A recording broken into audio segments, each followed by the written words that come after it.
Michelle with Keller Williams Realty here, and I am joined with... I'm Veronica from the Chamber of Commerce, and... I'm Jessica from the Fort Meade Museum.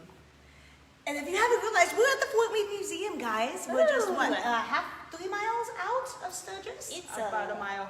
About a mile. About a mile east of Sturgis. So within walking distance, we're featuring Fort Meade this week because it is such an amazing piece of history that we have local in the Sturgis community. That is just awesome that we're able to showcase it. Yeah, showcase Talk it out. That's the word. Send people out here. Yeah. And so we have Jessica, and we're going to ask her just a few questions about the museum. And you guys should definitely come out and check it out. So first of all, when is it open, and how do you actually get in here right now? All right, so our hours this summer are Tuesday through Saturday, 10 a.m. to 4 p.m. We are taking COVID precautions. We usually have 3 entrances to the fort, but the first and third entrance are closed, and so you have to come to the main entrance at the hospital. There is a checkpoint, and they'll ask you what you're doing. I don't know if they asked you guys any other questions. No, they just asked what we were doing and if we had any COVID symptoms. Yeah. And that's just how it's going to be, and then you just turn right at the hospital and follow to the yield sign and turn left, and you'll see us out in the center. You'll see my blue planter boxes right out in the front, and our cannon right across the street where the parking is. And it's labeled really well. So there's, I think it's a blue sign that says Fort Meade Museum on it, and it's the building that has the, what is it, cupola at the top? Yes. The white deal? Yep. So you know which one it is. And so also tell us just a little bit about what you have here, like what kind of displays. So on our main floor, we have our history of the fort, starting with the Native American times all the way to 1944 during World War II when the fort was closed. Goes through the establishment. We have the talk of how the Star-Spangled Banner became the national anthem through a letter writing campaign through here at Fort Meade. And then just talks about what the troops did and where they went from here. The Spanish-American War to D-Day, it all happened from these grounds.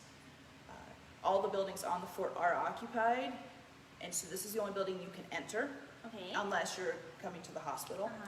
And that's because they're private residences to VA employees. Yeah, and you guys have some really cool, we were checking it out a little bit.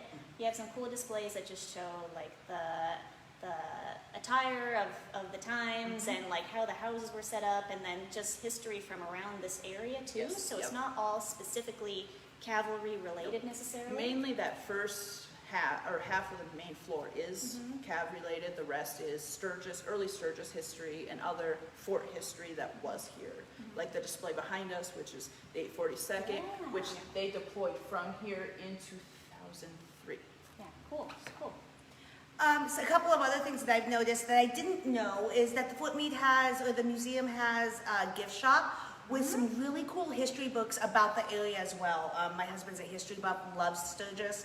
I now know where to get him some stuff, you know. So if you have anybody in your family, just stop on in and check out their books. Really great selections. Some of it is online in our bookstore at our website, but which not a lot.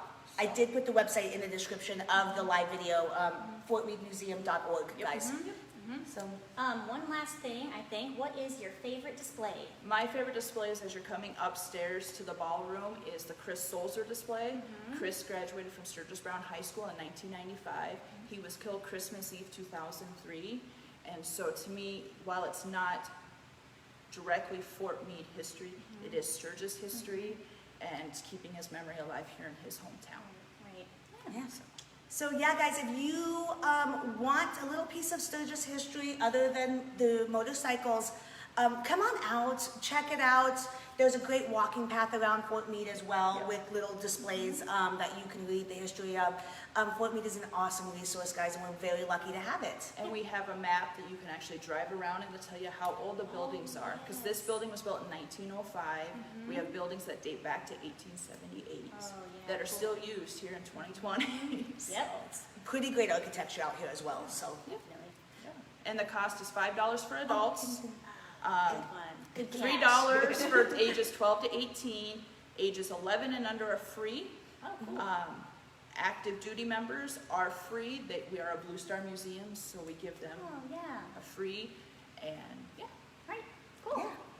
So bring the kids out, guys, on those rainy summer days when you're looking for something to do to get out. This is a great option for you guys to come out and check out. Yes. All right, thanks for joining us. guys.